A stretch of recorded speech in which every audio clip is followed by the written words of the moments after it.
নমস্কার বন্ধুরা, পাঁচমিশালি রান্নাঘরে আপনাদের সকলকে স্বাগত। আজকে বানিয়ে দেখাবো সুজির উপমা। ব্রেকফাস্টে বা সন্ধ্যা টিফিনে অথবা লাঞ্চ বক্সে এই রেসিপিটা নেওয়া যেতে পারে। যেমন হেলদি তেমনি বানানো খুব সোজা, খুব সহজেই হয়ে যায়। আজকের এই রেসিপিটা দেখে ভালো লাগলে অবশ্যই লাইক শেয়ার করবেন আর কমেন্ট করে জানাতে ভুলবেন না আপনাদের কেমন লাগলো। আর অবশ্যই চ্যানেলটিকে সাবস্ক্রাইব করে পাশে থাকা বেল আইকনটি ক্লিক করে নেবেন নতুন নতুন রান্নার আপডেট সবার আগে পাওয়ার জন্য। এখন আমি বানিয়ে দেখাচ্ছি সুজির উপমা। আজকে বানিয়ে দেখাবো সুজির উপমা। তার জন্য এখানে নিয়েছি একটা গাজর, ছোট ছোট করে সবজিগুলো কুচিয়ে নিয়েছি ক্যাপসিকামের অর্ধেক, একটা পেঁয়াজ কুচি, 3-4টে কাঁচা লঙ্কা কুচি, কিছুটা কারি পাতা নিয়েছি 2 টেবিল চামচ রিফাইন অয়েল, 1 কাপ সুজি, হাফ কাপ বাদাম, নুন আর চিনি স্বাদ মতো ব্যবহার করব। হলুদ গুঁড়ো নিয়েছি হাফ টিস্পুন মতো, আর নিয়েছি সর্ষে আর শুকনো লঙ্কা। এখন প্রথমেই কড়াইয়ের মধ্যে সুজিটা দিয়ে শুকনো খোলায় একটু সুজিটাকে নেড়েচেড়ে ভেজে নিতে হবে।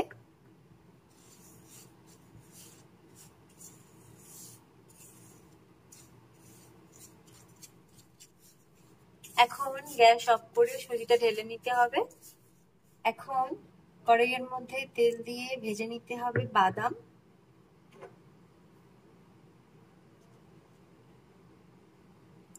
তেলটা গরম হয়ে গেছে, বাদামগুলো ভেজে নিচ্ছি। এখন বাদাম ভেজে তুলে নিচ্ছি।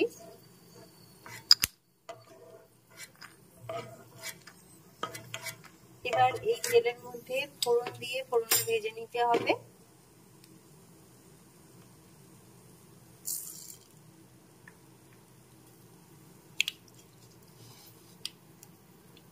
কারি পাতাগুলো দিয়ে দিচ্ছি।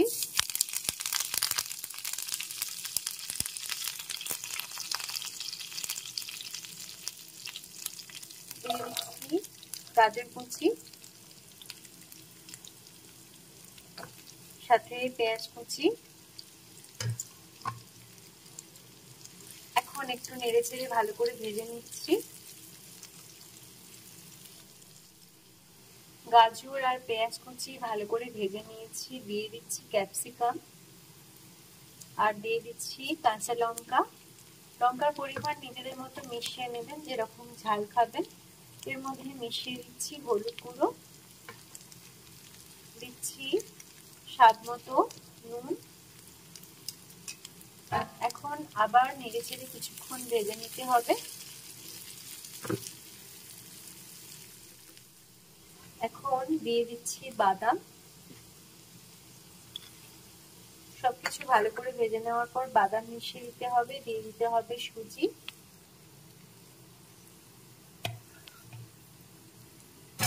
এখন একটু নেড়েচেড়ে মিশিয়ে এর মধ্যে একটু চিনি দিয়ে দেবো।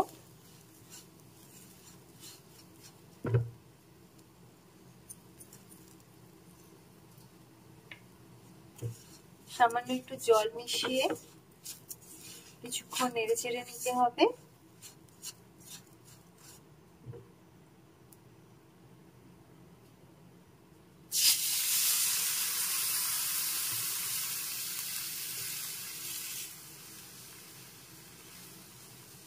এখন একটু নেড়েচেড়ে মিশিয়ে নিচ্ছি। জলটা দিয়ে নেড়েচেড়ে একদম ঝরঝরে করে নিয়েছি। এখন একদম রেডি হয়ে গেছে সুজির উপমা। গ্যাস অফ করে দিলাম। আপনারাও ট্রাই করতে পারেন রেসিপিটা। এখন একদম রেডি হয়ে গেছে সুজির উপমা। আপনারাও ট্রাই করতে পারেন, আশা করি ভালো লাগবে। খুব হেলদি একটা রেসিপি।